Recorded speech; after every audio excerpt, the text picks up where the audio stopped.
Live from Fargo and serving you on TV, online, and on the go. This is Valley News Live at 10.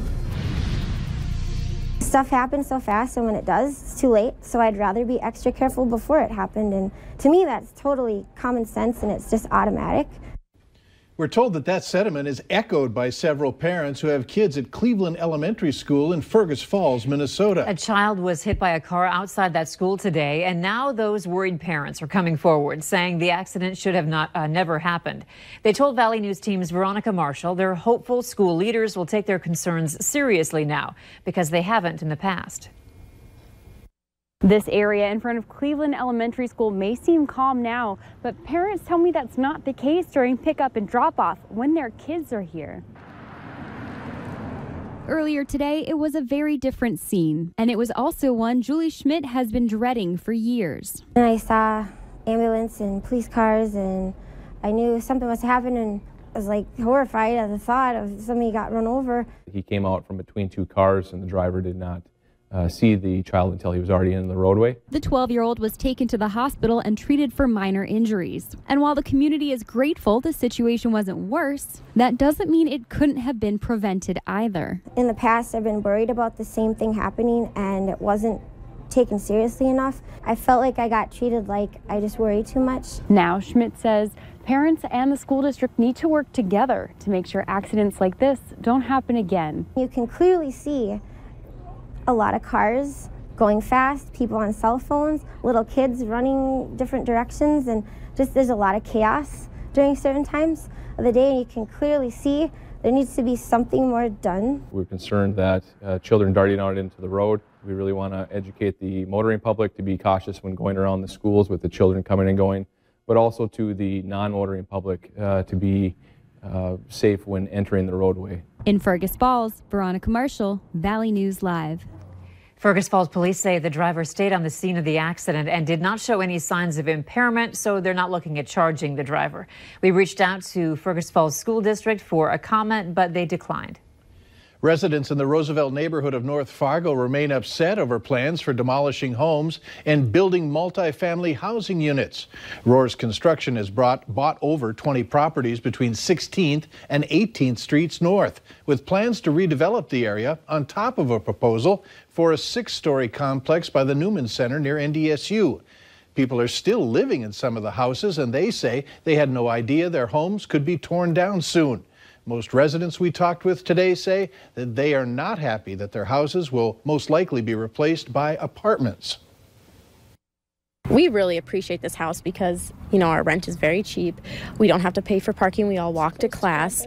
It's close to campus, and it's, you know, it really is going to be unfortunate for those students that are having to pay more to live in an apartment. There's an abundance of apartments and townhouses already in Fargo, and half these brand new townhouses they're building, they're sitting half empty. The plan will be voted on by Fargo City Commissioners Monday night. There are expectations that it will be passed. We've seen some rain today, and there's a good chance of seeing it again tomorrow. And snow. We can't forget the snow. Hutch is here with the latest. Hutch. Well, it's better to not let it surprise you. As we head to bed tonight, some clouds are building out to the west. The radar showing a couple of blips out there. Not a lot reaching the ground, however. Here is a look at the big picture, though. Out to the west, snow developing in western parts of North Dakota. Heavy rain in western South Dakota. Your hour-by-hour forecast shows our clouds will be persistent in eastern North Dakota. And as we head towards daybreak, a chance for some rain, changing over to snow, southeast North Dakota. But the brunt of this storm system looks to hit the central Dakotas. So we could have a few areas with accumulating snow by daybreak near Jamestown. Other than that, that's how we get started. I'll have details on where all this mess is heading and what you can expect for the rest of your weekend here in just a few moments. Okay, thanks, Hutch. A Fargo woman has been charged with child neglect after police say she left her baby alone in a hot SUV while she shopped at Walmart. Court documents say Clara Nisco left her child in the car for about 20 minutes in 84-degree weather back in September while she shopped at the 13th Avenue Walmart. Police say passers-by were able to get the baby out of the car while they waited for police to get there. Early voting wrapped up across North Dakota with all signs pointing to solid turnouts.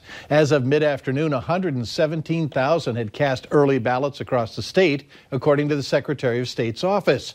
In Cass County, the number was more than 32,000, and that was after early voting concluded.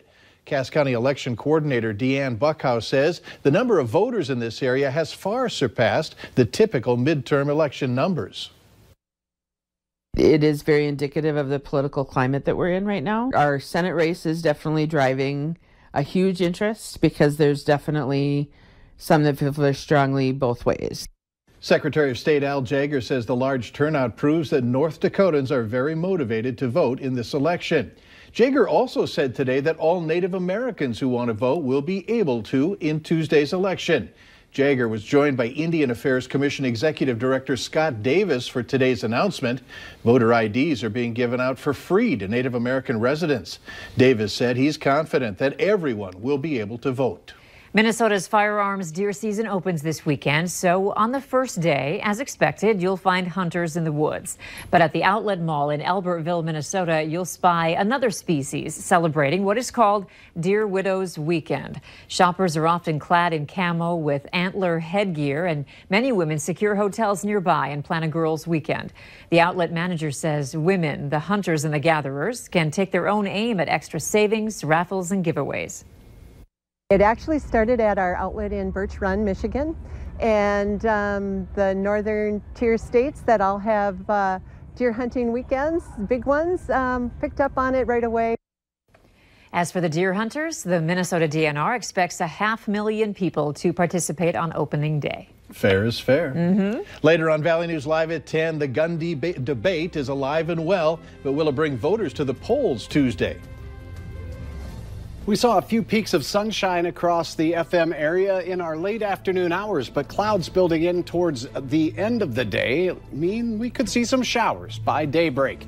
Hey, tomorrow night, we turn the clocks back an hour. Don't forget that. I'll have details on what you can expect this weekend in the forecast next.